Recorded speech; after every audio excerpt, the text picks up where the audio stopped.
Well, in taste.com recently, there was another article on snacks and how parents should deal with that with their kids. They were talking specifically fruit. Now, how much fruit is too much? On one hand, we're being told that we're not giving enough fruit to our kids. And in this article, it was suggesting that we could be giving too much fruit to our kids and harming them.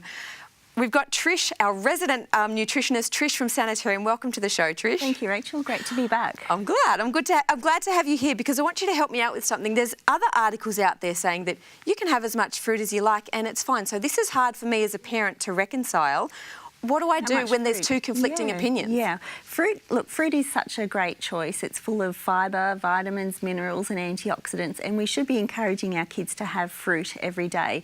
I think the real issue is that most kids and adults aren't eating enough fruit, so they're not getting the minimum amount of fruit recommended each day for good health. Of course, there's going to be some people who are always at the extreme and having large amounts of fruits, but the reality is most people aren't having enough fruit. What's the minimum?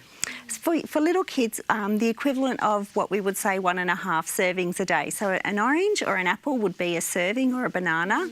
2 apricots or kiwi fruits would be a serving. So 1.5 serves for little kids, and for older kids and adults we need at least, and it really is key, a minimum of 2 serves a day. Does it change as there? I mean, you did mention for little kids, but I know before 1, you know, the kids are growing really rapidly and they might eat a lot more. Yeah, number of servings for kids that young, they haven't developed them. I mean, kids are really starting to try new foods and really should be exposed to as wide a variety of foods rather than worrying about, you know, how much of each type of food. Yeah. I'm glad you said that because my kids love fruit. Yeah. I think 80 to 100% of their snacks are fruit, and they'll ask for a banana, then another banana, and I'm just thinking, if they eat any more mandarins, or they might get gout, you know, when they get older. You know, so it's good you're saying. So we should be okay to encourage more fruit. Absolutely. I mean, most of us, in fact, nearly all of us don't eat enough vegetables. So one thing I try and do with my kids is mix up the snacks a bit with some fresh veggies. Things that taste sweet and have the same crunch of fruit, like cherry tomatoes, baby cucumbers, carrots. My kids love carrots, red capsicum. You know, they've got that sweetness, but also, and the crunch, but also helps increase the variety within our kids' snacks. Yeah. So I think. Oh, sorry. Go ahead. I was just going to say, I think one of the main concern people have with fruit is that it has sugar, and of course, fruit is such you know, deliciously sweet.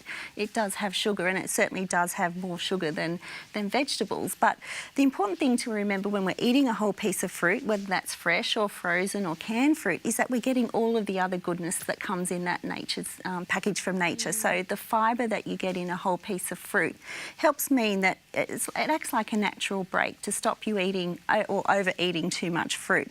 It also helps digest and absorb the natural sugars in the fruit more slowly. And that's really important because it means our blood sugar levels and our insulin levels don't go up and spike and then drop really quickly. And in fact, you know, the research shows that people who do eat more fruit are less likely to gain weight and become overweight and less likely to develop diabetes and heart disease. Because the article said, you know, if they're having too much fruit, they could put on weight. Is that true? Well, I guess like anything, if you're overeating anything and having more than what you need, you could put on weight. But I think for our kids, what the real problem and what we really should be thinking about first, if we are worried about our kids' weight, is to get some advice first, but think about how much treat foods kids are having. So, you know, your cakes, your biscuits, your lollies, soft drinks. Our kids are getting nearly 40% of their energy intake every day from these kinds of foods. Wow. And they're also not doing enough activity, not enough active play, not enough sport. So those two things are more likely to cause our kids to become overweight than worrying about having a couple of pieces of fruit a day. Yeah, it seems like a problem that most parents would die to have, you know, to have a kid who eats too much fruit. That's my problem. That's my problem. They literally tell me that we ran out of fruit. We need to go shopping. Great. I'm like, you got some money? What about fruit juice, though? Yes. You talked a bit about the fibre that fruit has in it. Yeah, so with juice, if we're having no added sugar juice, we can have that occasionally. That's the ideal. But with juice, we're not getting that fibre that comes along with the whole fruit. So we're not getting that fibre that helps us stop having too much. So I've just got an example here. You need to squeeze at least 4 to 5 oranges to get 1 cup of juice. Now, I don't know about most people, but I don't know who could eat 4 or 5 oranges in a single Maybe my sitting? kids. I could. But you could easily drink a glass of juice, and that's just a small glass of juice, not the big cups and takeaway cups of juice that you can get in some places. So you're saying too much juice is not good, or just eliminate juice altogether? Look, I don't like saying have nothing unless, you know, there's a specific reason. It certainly is fine on occasions, but we really should be focusing on getting our whole fresh or canned or frozen fruits each day. And does reconstituted and freshly squeezed juice, are they fairly similar in the sense that there's no fibre in them, or is one better than the other?